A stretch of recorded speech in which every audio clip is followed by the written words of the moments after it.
Angel चकमा एक नाम जो अचानक सोशल मीडिया से निकलकर सियासत में बहस का जरिया बन गया। कौन है एंजेल चकमा? छात्र नेता या साजिश का चेहरा? आदिवासी अधिकारों की आवाज या देश विरोधी एजेंडा? आखिर इस एक नाम पर देश में बवाल क्यों मच गया? दरअसल उत्तराखंड की राजधानी देहरादून की इस घटना ने देश को झकझोर कर रख दिया है। भारत के पूर्वोत्तर राज्य त्रिपुरा का रहने वाला MBA का छात्र एंजेल चकमा की नस्लीय हमले में घायल होने के 14 दिन बाद अस्पताल में मौत हो गई। इस पर देश भर में आक्रोश है। ऐसे में सवाल है कि क्या नस्लीय भेदभाव किसी की जान ले सकती है? लेकिन इस तरह की घटनाएं सोचने को मजबूर कर देती हैं कि अलग नस्ल का होना भी खतरों से खाली नहीं है। इंसाफ की मांग कर रहे लोगों ने आरोपियों को मौत के घाट उतारने की गुहार लगाई है, तो वहीं उत्तराखंड के ADGP डॉक्टर V मुरुगेसन ने पत्रकारों को जानकारी देते हुए बताया कि एंजेल चकमा के मामले के आरोपियों को पकड़ लिया गया है। ये जो दुर्भाग्यपूर्ण इंसिडेंट हो गया है, तो इस पे पुलिस ने तत्काल कार्रवाई करते हुए उस पे जो भी इन्वॉल्व थे क्रिमिनल्स है जो उनको अरेस्ट कर ली गई है। एक फरार है उसके खिलाफ पकड़ने के लिए सारा प्रयास जारी है। 25,000 रुपया के इनाम भी घोषित हो गए हैं और टीमें भी बन गया है।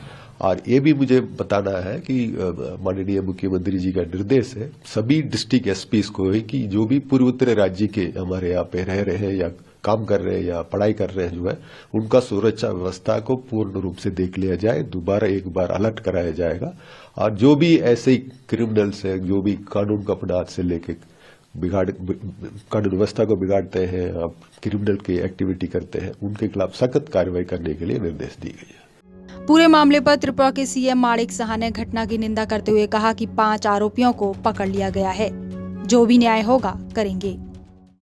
कि जो जस्टिस चाहिए वो जरूर करेंगे।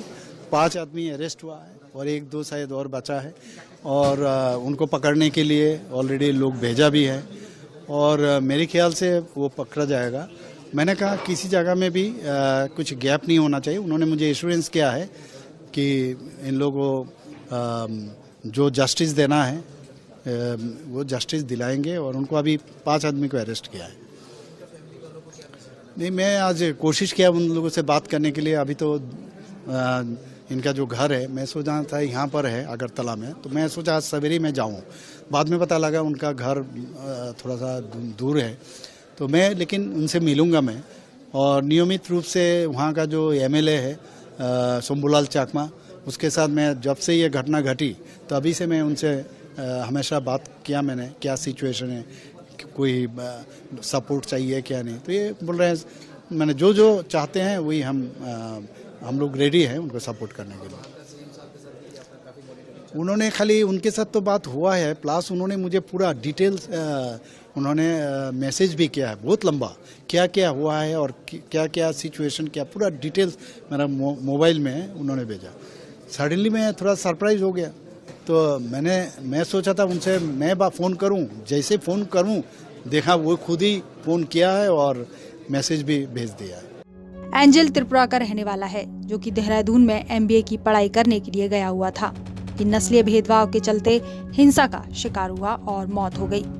घटना पर एक्शन लेते हुए त्रिपुरा CM ने उत्तराखंड CM को फोन कर घटना को शर्मसार बताकर आरोपियों के खिलाफ सख्त रुख अपनाने की अपील की। वहीं उत्तराखंड CM पुष्कर सिंह धामी ने एंजेल के पिता से फोन पर बातचीत कर संवेदना जाहिर की, साथ ही आरोपियों को पकड़े जाने की बात कही। दोषियों पर कठोर कार्यवाही की जाएगी। Hello, good morning sir. हाँ गुड मॉर्निंग।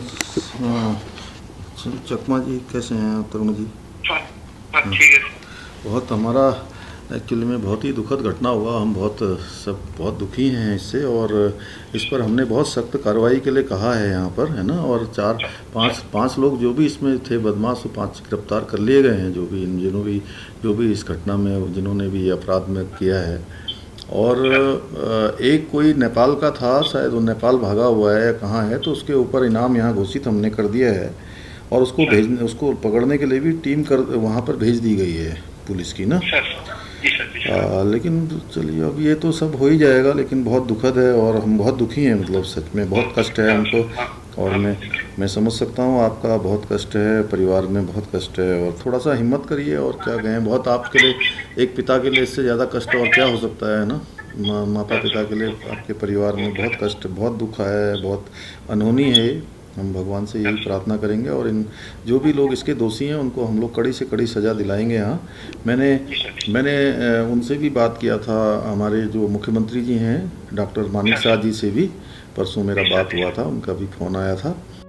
मामला तूल पकड़ता जा रहा है। नेता प्रतिपक्ष राहुल गांधी ने सरकार पर निशाना साधते हुए ट्वीट किया और लिखा कि देहरादून में एंजल चकमा और उनके भाई माइकल के साथ जो हुआ वह एक भयावह घृणा अपराध है। नफरत रातों रात पैदा नहीं होती। सालों से इसे रोजाना विशेष रूप से हमारे युवाओं के बीच जहरीली सामग्री और गैर जिम्मेदार बयानों के माध्यम से बढ़ावा दिया जा रहा है। सत्ताधारी भाजपा के नफरत फैलाने वाले नेतृत्व ने इसे सामान्य बना दिया है। भारत सम्मान और एकता पर बना है, डर और दुर्व्यवहार पर नहीं। हमारा देश प्रेम और विविधता का देश है। पूरा मामला 9 दिसंबर की रात का है। जानकारी के मुताबिक 9 दिसंबर को एंजल चकमा और उनका छोटा भाई माइकल देहरादून के सैलाकुई इलाके में राशन लेने जा रहे थे। तभी 6 लोगों के ग्रुप ने उन्हें रोका और उन पर नस्लीय कमेंट करने लगे। उन्हें चीनी कहना शुरू किया। चीनी सुनने के बाद एंजल ने इसका विरोध किया। मैं चीनी नहीं हूँ, हम भारतीय हैं। हमें साबित करने के लिए सबूत देने की जरूरत नहीं है। इस पर ग्रुप के लोग भड़क गए और एंजल पर चाकू से हमला कर दिया। हमले में घायल होने पर उन्हें अस्पताल में भर्ती किया गया। एंजल के गर्दन और रीढ़ की हड्डी में गंभीर चोटें आई थीं। 14 दिन बाद गंभीर हालत के कारण मौत हो गई। एंजल के पार्थिव शरीर को 27 दिसंबर को त्रिपुरा लाया गया। बहरहाल नॉर्थ ईस्ट के एंजल चकमा की मौत हो जाने के बाद देश भर में गुस्सा है। पीएम से आग्रह कर रहे हैं कि ऐसे लोगों की क्लास लेनी चाहिए। सबसे बड़ी बात यह है कि जिन लोगों ने एंजल चकमा को मारा, आखिर वो कौन राक्षस हैं? आखिर वो भी तो किसी के बेटे, भाई या पिता होंगे। ऐसी बर्बर सोच के साथ वो लोग किस तरह का समाज बनाएंगे? Bureau report.